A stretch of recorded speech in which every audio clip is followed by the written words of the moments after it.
Hey everyone, it's been a minute since I've made one of these videos, but thought why not now. I was just reading through John 14 where we see one of the most famous verses that most everyone knows. I'm the way, the truth, and life. No one come to the Father except through me. Those were Jesus' word to his disciples. And something popped out at me and I just want to share it with you guys. So around this verse we see Jesus telling his disciples about how he has authority because God lives inside of him, and they were asking him, why haven't we seen God? If you're sent from him, why have you not shown him to us? And Jesus was basically just describing how God was an iteration of Jesus and was inside of him, because we know God the Father, the Holy Spirit, and everything like that. And so after Jesus talking about that, he goes on and he tells his disciples, because they were doubting and worrying and stuff like that, and just tells the disciples, if you love me, obey my commandments.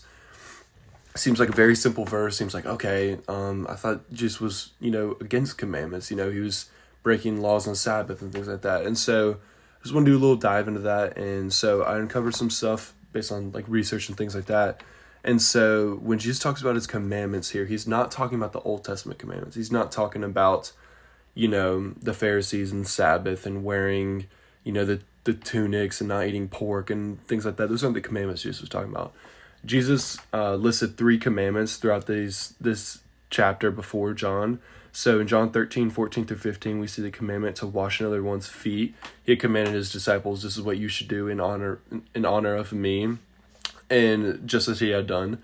The second commandment we see Jesus give them is in John 13:34. He gave them a commandment to love one another as he had done. He had shown love to somebody else, and he had turned his disciples and said, love as I have loved here. In John 14:1 is the final commandment that we've gotten from this chapter.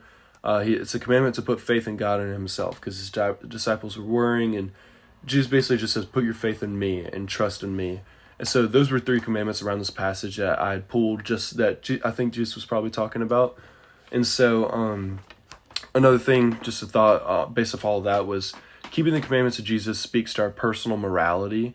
And so even though the emphasis of these 3 commandments was love to others and faith in him, that's demonstrated through obedience in his commandments. And so I think most Christians kind of take a stance, and when they think about, loving Jesus, it's always a sentimental thing, and it's an emotional connection, and they just imagine, hugging Jesus and things like that. And so that kind of tends to be their love of Jesus. So when they say, oh, I love Jesus, and they just think about that in their heart, which is wonderful. I love to think like that. I think like that myself. But one of the things that Jesus didn't want us to miss here is that all that is great, but it must always be connected to keeping his commandments, or it isn't love at all.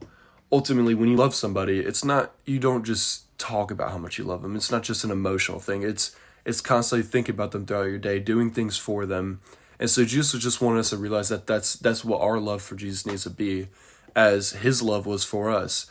Jesus didn't command us to do anything he didn't do himself. Just like he doesn't expect us to, beat any sin that he didn't face himself, and so Jesus wants us to realize here that in order to love him completely and properly in the way that he wants us to love him, we also have to keep his commandments.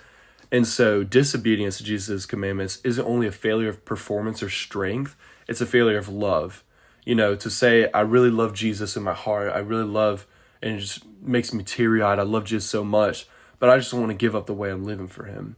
It's a terrible misunderstanding of both Jesus and his love for him. We have to realize that although Jesus doesn't seek perfection in us, he does believe that, and I believe, and it's spread throughout the whole gospel and throughout the whole Bible, that love is shown through the way that we act towards others and towards Jesus ourselves. And so if you ever struggle with this, I know I do for sure. If you ever struggle with this, the main takeaway throughout the end of the passage that Jesus kind of wraps up is that the source for obedience, when you find it hard to obey and you're like, oh man, this is just a sin I can't get past, and this is something that, I still struggle with, and, the source for obedience is love. And that's what Jesus wants us to realize, is that above all things, love him before anything. And then obedience comes naturally. If you look at, some great strong Christians that we have nowadays, they love God naturally. It just comes naturally. They don't have to try. They don't have to, make sure that they're doing the right things, or go read in the gospel, like, okay, is this a sin? Is this not a sin? They just naturally love God. And so this obedience just comes naturally to them. And that's the best way to put it. And so just something I got from John 14, thought maybe it could help somebody. But yeah, thank you guys.